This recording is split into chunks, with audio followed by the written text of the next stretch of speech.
Guys, welcome back to another episode of Atlas Survival Shelters. I'm going to give you a sneak peek to upcoming episodes. This is a generator pod that's going to bolt onto this big boy right here, and we'll be installing this in about 2 weeks, so that will be a great episode for you guys to see. We're doing a watertight round right now, so I've been filming this every single day, so you get to watch us build that. This is that big modular bunker we've been working on for a few months. It's almost done on the inside. They're putting in the showers and the kitchen counters with granite, but it's gonna be a beautiful interior. It's gonna feel like a nice hotel room. And last but not least, we'll be doing a video on this heavy duty underground gun vault bunker that's made with these big heavy duty I-beams. And what's cool about this one, it's got built into the wall shelves. So guys, if you're interested in any of these builds, make sure you like and subscribe to the Atlas Survival Shelter channel, and I'll see you in future videos.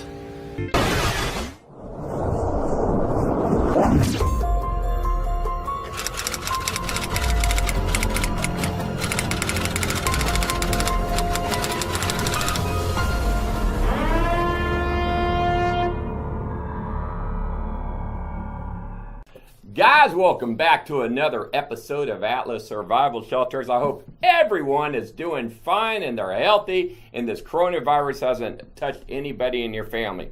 So today, guys, we're going to have one of the funnest videos I've done in a while, and the next video is going to even be funner than this one, if you can believe that. But as you saw in the intro there, guys, I got some fantastic bunkers I'm building. The big boy culvert's ready to go in. I'm building a round watertight. That big giant modular that's going to have all the fancy interior with the crown molding is almost done. We're getting ready to install it. We're building that heavy duty bunker with the I-beams that's going to have a Fort Knox door on it, and it's got all the storage in the walls. So I got to come up with a new name for that style of bunker because people like that one already. It looks like it's earthquake proof, don't it? So maybe we'll call it the Beast Earthquake Shelter. So for now, let's just call it the Beast. I want the Beast bunker. That's the one with the big heavy duty I-beams that looks like you could drive a tank on it. And guys, you could drive a tank on that. So you know what we're going to do today, guys? I don't have a tank, but I got a forklift and a 12,500 pound tornado shelter. So one of the things that's fun about being in business is sometimes having competition. Well, we have this competitor, as you guys, most of you know, called Rising S Bunkers. Well, let's do a little comparison today because for the longest time, for years, they've been kind of blasting me, okay? So on their website, this is what it says. It's us versus them, okay? It says they claim that a C-channel exterior is sufficient. We have an engineered design and the C-channel alone is not sufficient. There are many things wrong with the C-channel alone, such as wall beam deflection. The competition has obviously failed to have the product designed by an engineer. Well, guys, let's just put that to a test today, and let's just try to drop 12,500 pounds down on an Atlas Survival Shelter and a Rising S bunker, and let's see what happens. Now, to be fair about this, I'm going to use the smallest C-channel that I use in my wall compared to the square tubing in the C-channels that they put in their wall. Now, as you can see on this paper right here, they clearly specify what they use. A 3x3 by 10 gauge square tubing with a 3-inch by like 3.4 pound C-channel for supports. And even in this picture right here with Gary Lynch, that shelter he's standing in, you can see that there's that 3-inch square tubing, those channels, and even on the roof there, you see that 3-inch square tubing. So guys, that's a Rising S bunker, and today we're going to put it up against an Atlas Survival Shelter in a crush test. My competitor uses in their posts. How heavy is that, you think? Maybe 30 pounds. You think it weighs that much even? Maybe. Put it up against what we're doing here. All right, so this is what they put on their stuff, and this is what we put on some of our heavy duty shelters. But even below that is a 12-pound I-beam. And then over here, bring it over here next to the 5-inch channel that we put on all our bunkers. We don't use anything less than a 5-inch channel, okay? I don't have good light here. Let me get over here. Or put it next to it. Just put it right there. So this is what we got. We got 5 inches in depth and using a 3-inch square tube. And this is what you use for a fence post. All right. So now we're going to do what's called a crush test on it. We're going to drop that 12,500 pound tornado shelter, we're gonna drop it on channel, on the tubing, and we're gonna drop it on the I-beam that we use in my bunkers over there. What we got here is the material sizes that I use on my bunkers and what my competitor uses on his. He puts in his wall this square tubing right there. I put in my walls a channel on my smaller bunkers, like those over there. And then on my heavier bunkers, I put on an I-beam. All right? So there's gonna be no editing cutting on this. So there can't be any cheating. So that's what it looks like on the end. We're gonna take that 12,500 pound tornado shelter and we're gonna drop it on each one. And you're gonna find out which one is stronger. It's kind of a no-brainer, but I'm gonna show you for myself. First, we'll go ahead and do our competitors' tubing that they put in their walls. They use a square tubing in their walls and a rectangle tubing on their ceilings. I don't ever use either one. That's like a fence post to me. Come on in. All right. A little more. Okay, that's good right there. We'll center it. All right.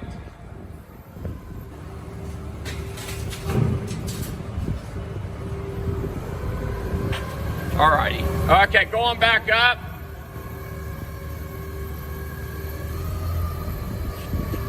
Okay, that is our competitors, or what we call rising S bunkers. All right, now let's put in the other one.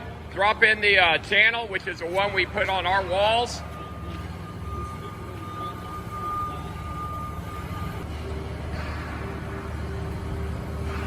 Okay, stop. All right, now come on down on the channel. Come on down. This is what we put in our walls.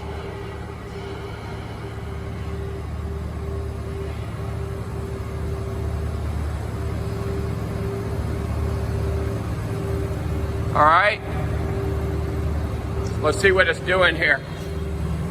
Okay, it's flexing it a little bit. Now take it back up.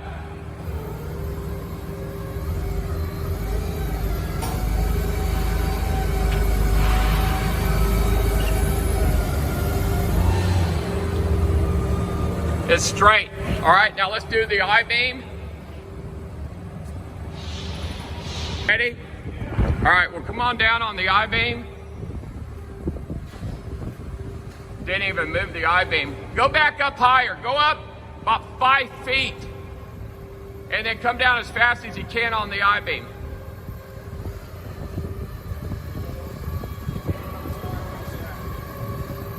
All right, now come down. All right, tell them, come on down now.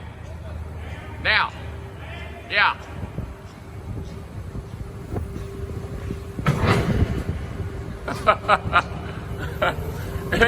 It doesn't even move it.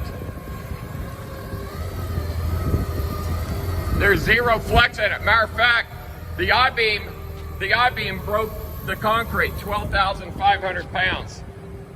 So guys, that's a real comparison.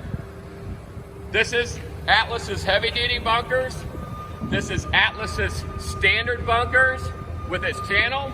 And then this is our competitors putting square tubing in the wall. Okay?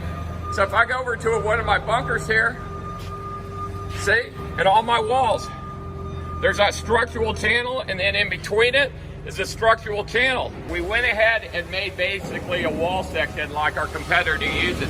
They put the square tubing 2 feet on center, and then they put their channels going from tubing to tubing, just like in this picture here of one of their bunkers. So this is a wall section, and we welded it all the way around. We used the same gauge channel, the same gauge steel, everything. So now he's gonna go ahead and drop the shelter. All right, come on down.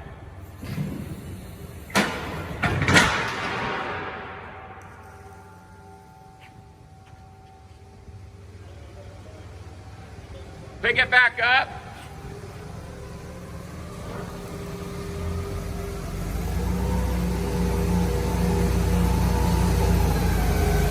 Back on out.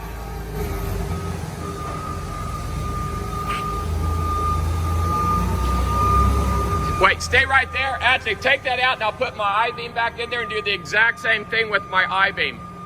All right, take that out, put my I-beam in there,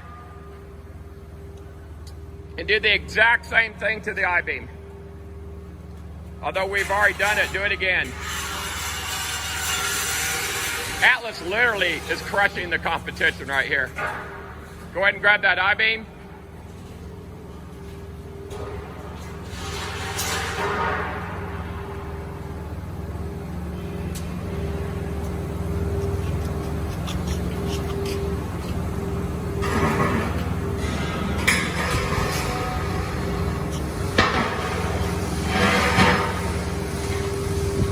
Give it the exact same intensity. There you go. No cutting of the film here either. There you go. All right, give it hell. Bring it on down.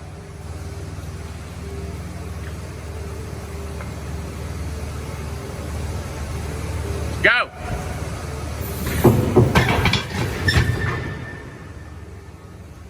Didn't even move it.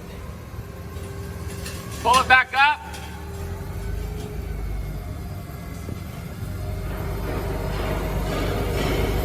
I-beam is still straight as an arrow. Didn't even warp my I-beam. So guys, back on out. That is a 12,500 pound concrete tornado shelter being dropped on an Atlas survival shelter versus our competitor. And you guys all know our competitor's Ryzen S bunkers. So guys, Atlas literally is crushing the competition. I didn't forget. Now I'm going to basically take the way I do my walls on my smaller shelters, which are called the safe cellars, and I'm going to use the smallest channel I use, which is a 5-inch channel. Okay? And now we're going to drop it on there. But this shelter over here, it's the same way. See, it's 5-inch channels with these 2 feet going back across here.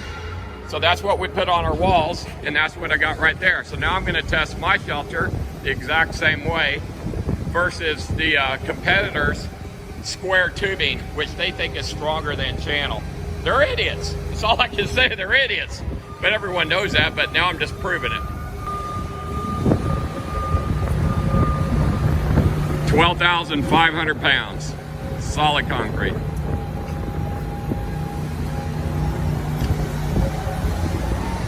I've got my wall support in there, this way we make it, and this is the smallest size I use, as I said, 5-inch channel with a 4-inch channel going across.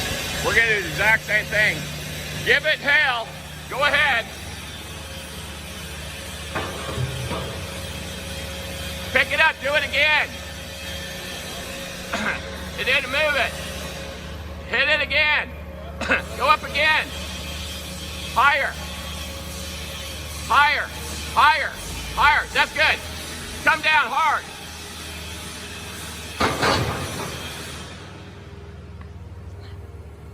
Pick it up.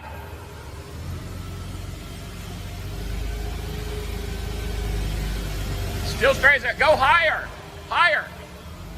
Okay, now come down. That's really high, it's twice as high. Damn, it ain't moving. Go up again. We're gonna go as high as we can go without tilting the forklift over. All right, come on down.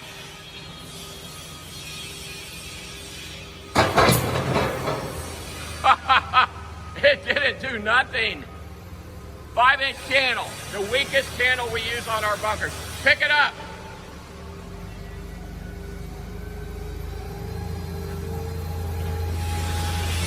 Straight as an arrow. Never bowed, never moved. That's an Atlas survival shelter for you.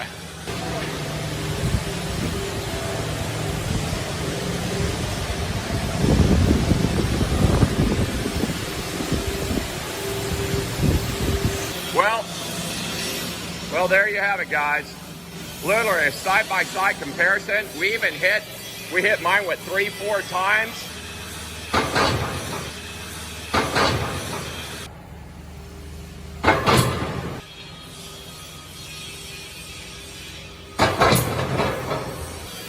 We hit the Ryzen S shelter engineering one time. Some idiot on their website said that tubing is stronger than channel. Now that is a 5-inch channel, but that's what we use on our bunker. And that's what they use in their shelter. So if you want a Rising S bunker, there you go. If you want an Atlas survival shelter, there you go.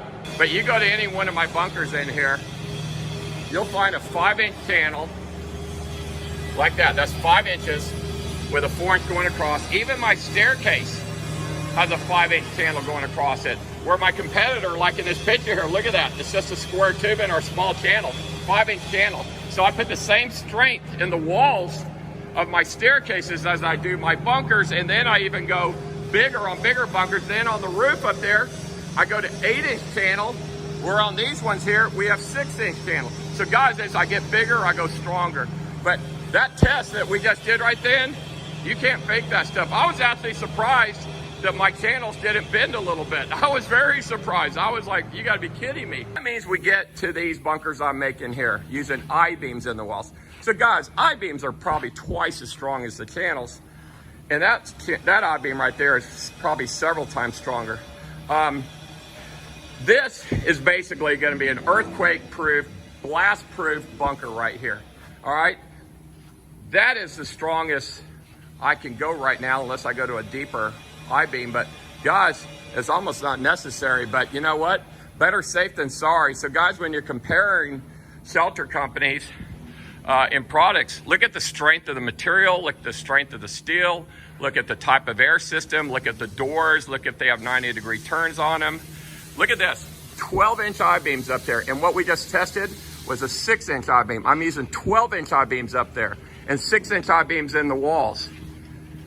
So guys, you know, I'm very proud of the bunkers, and I wouldn't change anything if I could. So guys, as you can see, and I was very shocked myself because I've never done this before. I didn't know what to expect. My C channel, which was a 5-inch C channel, which is the smallest I use in my bunkers. I actually go up to 6-inch on my larger bunkers, and I actually go up to 8-inch on some of them. But I took my smallest channel that I use, and I put it up against their square tubing. And when I dropped that on there, theirs just went bloop. I mean, it just bent it like a 45-degree angle.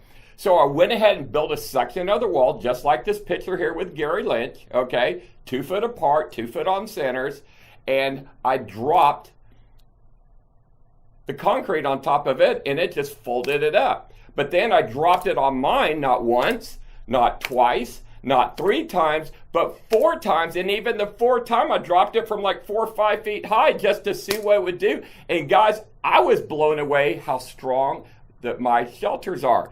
So I don't know who the guy is who wrote the or designs the website over there at Rising S Bunker, but you know what, guy? Golly, you better get an engineer, okay? So, you know, and this is the thing. I've visited maybe 5 or 6 of their bunkers that have failed and flooded because they didn't weld the seams or whatever it may be, and they were all made the same, okay? So if they try to come back and say, well, that was just one time we did it. Well, guys, how do you like to be the one customer that bought that bunker with that? But guys, if you look at the pictures on their website, all the walls are made with square tubing with that little channel going across, okay? I've never made a bunker that way because I know how thin that material is and how weak square tubing is because it can crush. Where C-channel is made to deflect and do that. And as you can tell, it stays straight as an arrow, okay? So guys, I hope you enjoy this kind of video because the next one is even better. I'm going to do like 20 different comparisons.